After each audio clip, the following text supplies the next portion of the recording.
үзэгчдээ манай өнөөдрийн хуваалцсан ярилцлагын нэвтрүүлэг та бүхэнд хүрэхэд бэлэн болоод байна. Өнөөдрийн дугаартаа бид хүн Монпевнет үндэсний сүлжээний зохицуулагч, инх жаргалагчийг урьж оролцуулж байна. Таны өдрийн мэнд хүргэе. Өдрийн мэнд. Тэгэхээр хоёулаа өнөөдөр бол нөгөө орон нутгийн одоо аймаг нийслэл орон нутгийн сонгуул тэр дотроо шийдвэр гаргах төвшөнд эмэгтэйчүүдийн оролцооны талаар төлхөө хоёулаа ярилцсан. Тэгэхээр юун түрүүнд бас та манай нэг хуваалцсан ярилцлагын нэвтрүүлгийг үзэж байгаа үзэгчдэд өөрийгөө болон ерөнхийдөө өөрийнхөө албан байгууллагын нэг товчхон чиг үүргийн хүрээнд нэг танилцуулаа хоёулаа яриагаа эхлэе гэж бодчих. За. Намайг инх жаргал гэдэг. Би нэг Монпевнет үндэсний сүлжээний ерхий зохицуулагч. Тэгээ манай байгууллага болохоор 21 гишүүн байгууллагатай. Тэгээ эмэгтэйчүүд, гендрийн тэгш байдал, нийгмийн одоо шударга ёсны төлөө ажилладаг, хүний эрхийн төлөө ажилладаг 21 байгууллагууд нэгдсэн ийм сүлжээ байгууллага байгаа. Тэгээ манай Монпевнет үндэсний сүлжээ өөрчлөлтийн төлөөх эмэгтэйчүүд төрийн бас байгууллага хамтраад эмэгтэйчүүдийн манлайлалын сүлжээг одоо үүсгэх, зохион байгуулахад нь дэмжлэг үзүүлэх консорциум болж ажиллаж байгаа. Тэгээ энэ хүрээнд ер нь эмэгтэйчүүдийн манлайлалын сүлжээ байгуулагдаад 3 жил хэртэй болох хугацаанд бол 3000 гаруй хувь одоо эмэгтэй гишүүдийг игнэндээ нэгтгсэн юм хүчрхэг хөдөлгөөн болж өргөжж байна л да. Тэгээ энэ сүлжээний зөвлөхөр бас ажиллаж байгаа. За тэгэхээр хоёулаа одоо нэг үндсэн гол асуудал руу орё. Ерөнхийдөө одоо улсын хурлын сонгуул маань явагдд дуусаад 32 эмэгтэй гишүүн одоо сонгогдоод Азийн дунд түвшинсүүдэд дээгүүр гарсан ч гэсэндээ бас 100% яг нөгөө зорилттой болоо доктортой өгчн зорилттой бол хүрээгүй байна. Тийм ээ. Тэгэхээр одоо орон нутгийн түвшинд бол одоо энэ жилийн сонгуулиас бас энэ шийдвэр гаргах түвшинд эмэгтэйчүүдийн оролцоог нэмэгдүүлэх тийм ээ.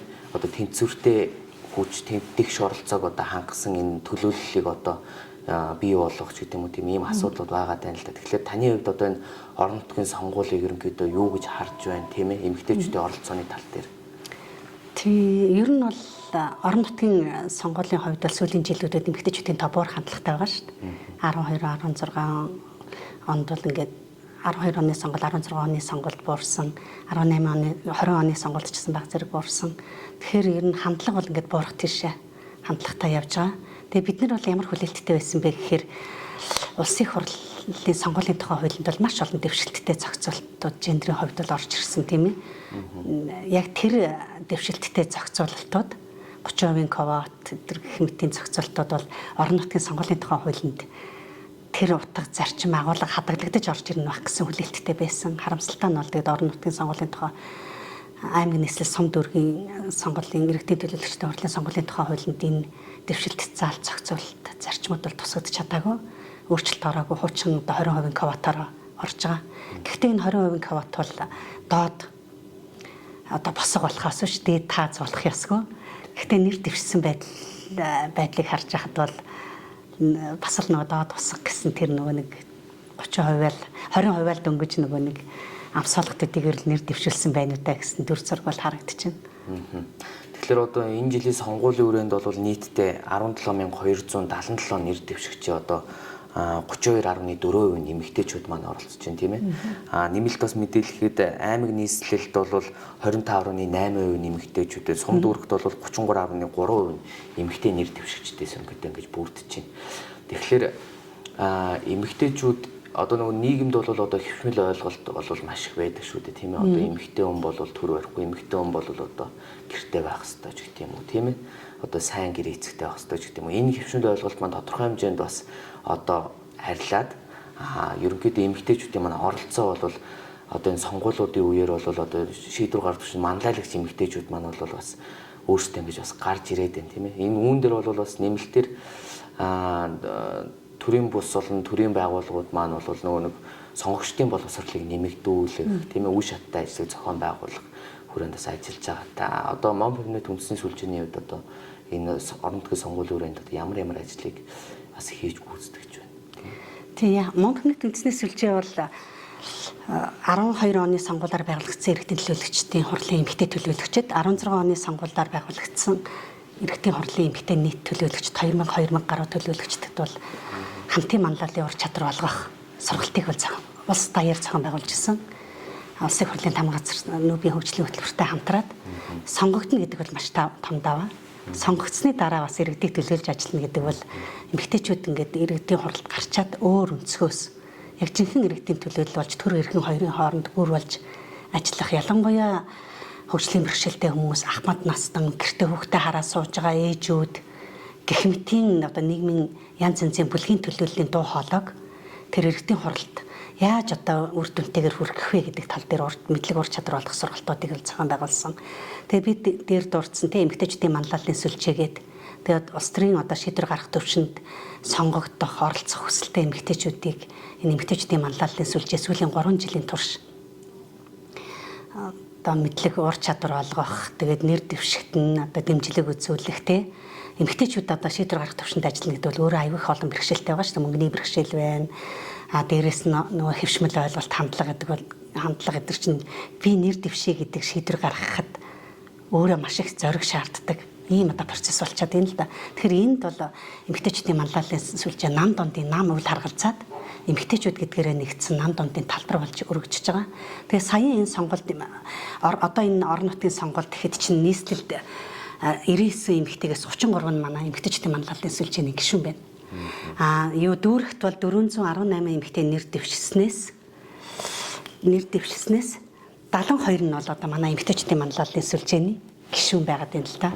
Тэгэхээр энэ эмэгтэйчүүдийг шийдвэр гаргах төвшөнд нэр дэвших, тэр уран зориг өгөх, нэр дэвшихт шаардлагатай мэдлэг ур чадварыг олох гэдэл эмэгтэйчүүдийн манлайлалын сүлжээ сүүлийн 3 жил бол ажилласан гэж хэлж болно.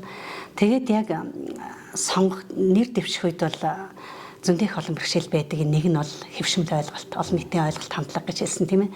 Тэгэхээр манай иргэд болохоор иргэдийн төлөөлөгчдийн хурлыг өөрийнхөө амьдралд, өөрийнхөө өдөр тутмын амьдралд хамгийн ойр дот байгууллага гэдгийг нэгдүгürt тэглээс сайн гүнзгий ухамсарлахгүй байна уу даа гэж харагддаг. Одоо энэ боловсрал байна, эрүүл мэнд байна, төрийн бусад үйлчилгээтэй холбоотой гол шийдвэрүүд орон нутгийн иргэдийн хурлаас гардаг. Жишээ нь одоо төгжрээд байна л гэд зам муу байна. Хүүхдээ төрөөд ингээд явхад одоо тэгшхэн зам алгаач гэдэг юм уу тийм ээ.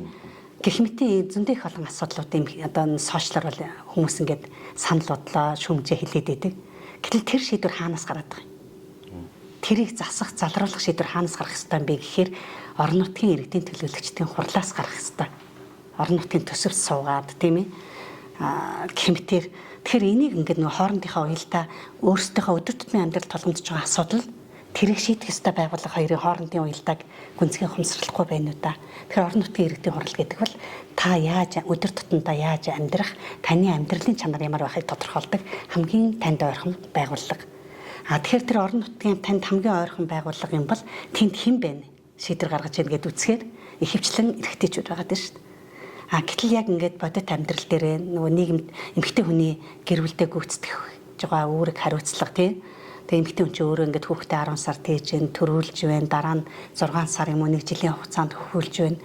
Тэгээд гэртээ сууж хоорондоо яг нөгөө гэр бүл холбоотой байгаа нийгмийн халамж, хамгааллын асуудал, боловсрал, эрүүл мэндийн асуудал гэх мэтийн асуудалтай хүүхдийн сургалт, сурлага гэх мэтийн асуудалтай эмэгтэй хүн чинь өссөн үсээгүй нэг талаасаа биологийнхаа үүрэг хариуцлага, нөгөө талаасаа гэр бүлдээ хүлээж байгаа үүрэг хариуцлага, гүйцэтгэж байгаа үүрэг хариуцлагатай холбоотойгоор гүнзгий хутгалдаж байгаа шүү дээ.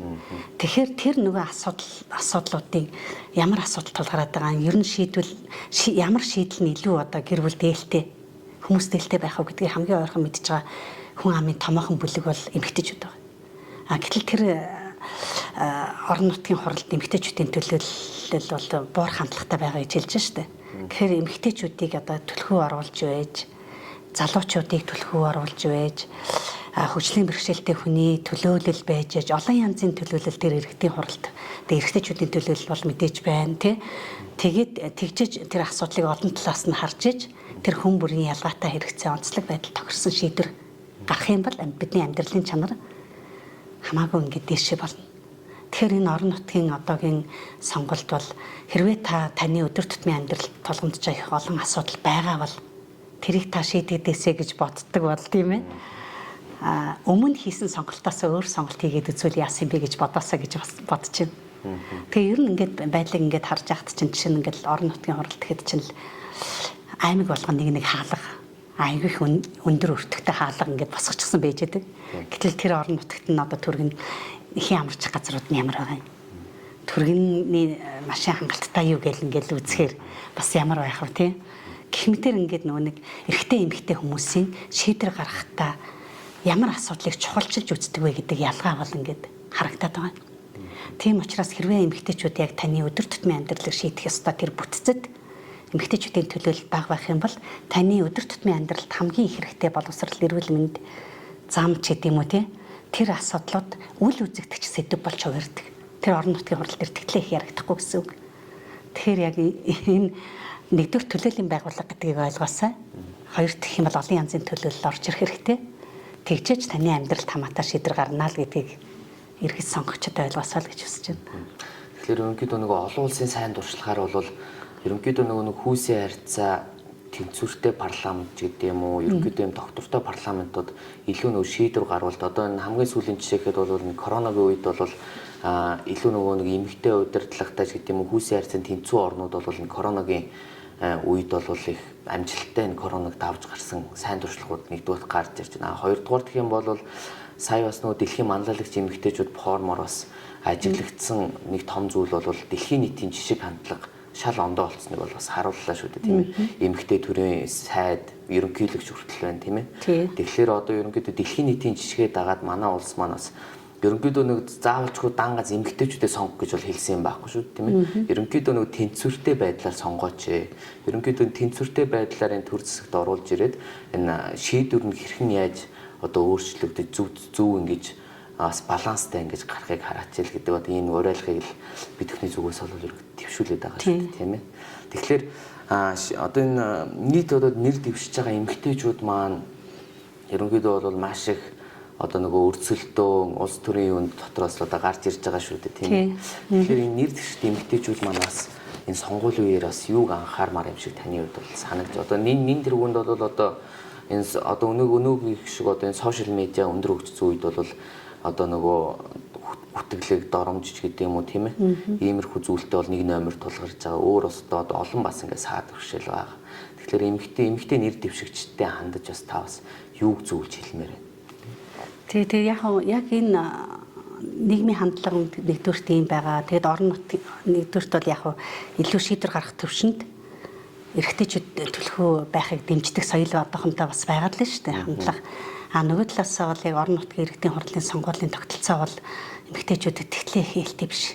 Хуучин одоо сонгуулийн тэр нөгөө тогтолцоотойгоо энэ сонголд ороод ивчлаа шүү дээ. Улсын их хурлыг бодвол тэгээ ийм байж байгаа тохиолдолд нэр дэвшиж байгаа эмэгтэйчүүд маань мэдээж маш их саад бэрхшээл байгаа.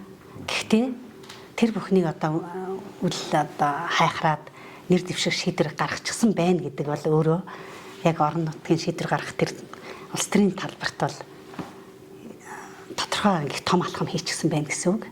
Тэгэхээр энэ нөгөө нэр дэвших үйл явцад учирч байгаа саад бэрхшээл мэдээж хувь хүн тэр нэр дэвшиж байгаа эмэгтэйчүүдээс өөрсдөөс нь шалтгааллахгүй том саад бэрхшээл байгаа шүү дээ. Бүтцийн, тогтолцооны, хууль эрх зүйн, соёлын гээд. Тэр саад бэрхшээлийг давахын тулд битгий шантраарай. Дээрэс нь нөгөө нэр дэвшиж байгаа бусад эмэгтэйчүүдтэйгээ бас эв санааны нэгдэлтэй янз янзаар гүтгэхгүй, харлуулахгүй. Ер нь бол тэр соёл, тэр муухай соёл бол алга болж ийн гэдэг нь бол өнгөрсөн улсын их хурлын сонгуульд бол харагдлаа шүү дээ. Нам үл харгалзаад эмэгтэйчүүд нэр дэвшиж байгаа эмэгтэйчүүдтэй дэмждэг хандлага маш их хүчтэй байгаа. Ер нь бол эмэгтэйчүүдтэй дэмждэггүй гэсэн тийм нэг ойлголт олон нийтийн дунд байсныг бол улсын их хурлын сонгуулийн саяын үйл явц бол харуулчихлаа шүү дээ. Эмэгтэйчүүдээ нам үл харгалзаад дэмждэг юм байна. Эмэгтэй гэдгээрээ нэгдэж чаддаг юм байна гэдгийг бол харуулсан. Тэгэхээр энэ орон нутгийн сонгуульч гэсэн бас тэрийг бол давтаж бас харуулах байх нөгөө юм бол өөрчлөгдөж байна. Тэгээд мэдээж нөгөө эмэгтэйчүүд нь бас нэг толгортой бэрхшээл бол сонгуулийн сурчлагын хугацаа маш бага. Тэгэхээр нөгөө танигдсан байхыг шаардж байгаа. Тэгээ суманд бол харьцангуй гайгүй. Аймаг нийслэлийн хувьд бол танигдсан байх, хүлээн зөвшөөрөгдсөн байх гэдэг хугацаа бол их богино байгаа даа шүү дээ. Тэгээ айлаас айл болгонд орж бас амжихгүй байгаа. Хаалганаас хаалганд хүрч амжихгүй байгаа. Тийм учраас сошиал медиаг л илүү их ашиглаж байгаа. Тэгэхээр зөвхөн нэр дэвшиж байгаа эмэгтэйчүүдтэй гэхгүй би бол сонгогчдод илүү хандаж хэлмээр байгаа. Нэр дэвшиж байгаа эмэгтэйчүүд бол тэр шийдвэрээ гаргаад энэ их саад бэрхшээлийг өдөр тутамдаа цаг минут тутамдаа ингээд сөрөөд явж байгаа.